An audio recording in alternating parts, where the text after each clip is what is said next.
ایک ایسی کراماتی تابوت جسے حاصل کرنے والا دنیا فتح کر سکتا ہے۔ وہ تابوت جس کی تلاش میں آج تک یہودیوں نے ہزاروں مقامات کھود ڈالے۔ اس تابوت میں ایسی کیا چیز رکھی ہے؟ یہ تابوت تاریخ میں کس کے پاس تھی اور اسے قیامت سے قبل کون حاصل کرے گا؟ ہم آج دنیا کی سب سے کرسماتی صندوق تابوت سکینہ کے متعلق جانیں گے۔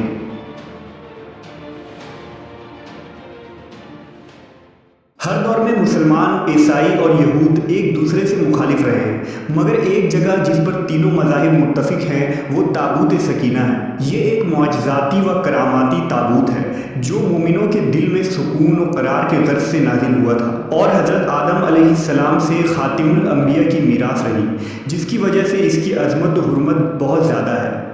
اس صندوق کو تابوت سکینہ اس لیے کہا گیا کیونکہ اس تابوت کے ذریعہ لوگوں کے دلوں میں تسلی، اطمینان اور سکون حاصل ہوتی تھی، لہٰذا اس سکون کی وجہ سے اس تابوت کا نام تابوت سکینہ ہے۔ انگریزی میں اسے دی آرک آف کووننٹ سے ترجمہ کیا گیا ہے۔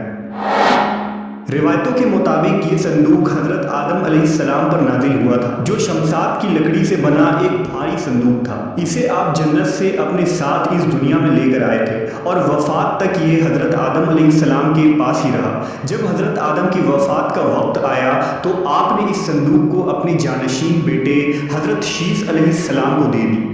اس طرح یہ تابوت بنی شیث میں منتقل ہوتا رہا، یہاں تک کہ یہ حضرت یعقوب علیہ السلام تک پہنچا۔ پھر یہ تابوت بنی اسرائیل کی ملکیت ہو گئی اور حضرت موسیٰ علیہ السلام کے پاس آ گئی۔ حضرت موسیٰ علیہ السلام نے برسوں صحرائے سینا میں پھرنے کے بعد اپنی قوم کے لیے ایک عبادت کا خیمہ بنایا۔ اس خیمے میں ایک چھوٹی سی جگہ بنائی گئی جہاں آپ نے تابوت سکینہ کو رکھ دیا تھا۔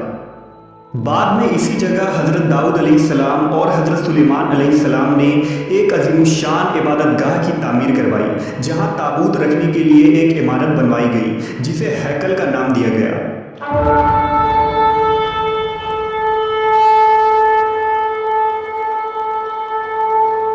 یہ عمارت جنات کی مدد سے بنوائی گئی تھی، جس میں قیمتی پتھر، یاقوت، زمرد اور سونے چاندی کے تختیوں کی دیواریں تھیں۔ اس ہیکل میں چمک اور روشنی اس قدر تھی کہ رات میں بھی روشنی کی ضرورت نہ پڑتی تھی۔ جس خاص کمرے میں تابوت کو رکھا جاتا تھا اس کا نام القدس تھا۔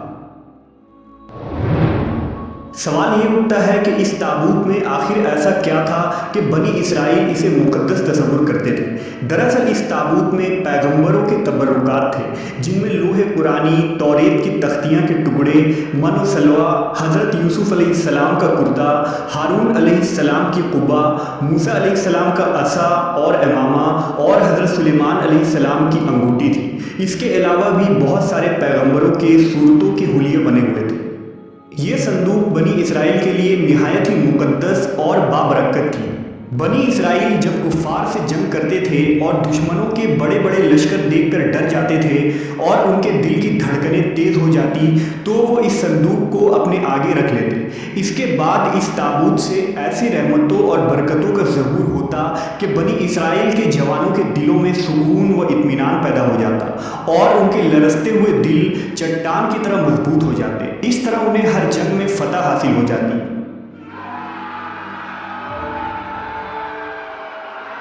اس کے علاوہ جب کبھی بنی اسرائیل پر کوئی مشکل یا مصیبت آتی تو وہ اس صندوق کو اپنے آگے رکھ کر اسے وسیلہ بناتے اور خدا سے دعائیں کرتے تو ان کی دعائیں قبول ہو جایا کرتی تھیں اور ہر آفت ٹل جاتی تھی۔ اور جب تک یہ صندوق اسرائیلیوں کے پاس رہا وہ دوسرے اقوام پر غالب رہے۔ مختصر یہ کہ یہ تابوت بنی اسرائیل کے لیے عروج اور برکتوں کا سبب بنا۔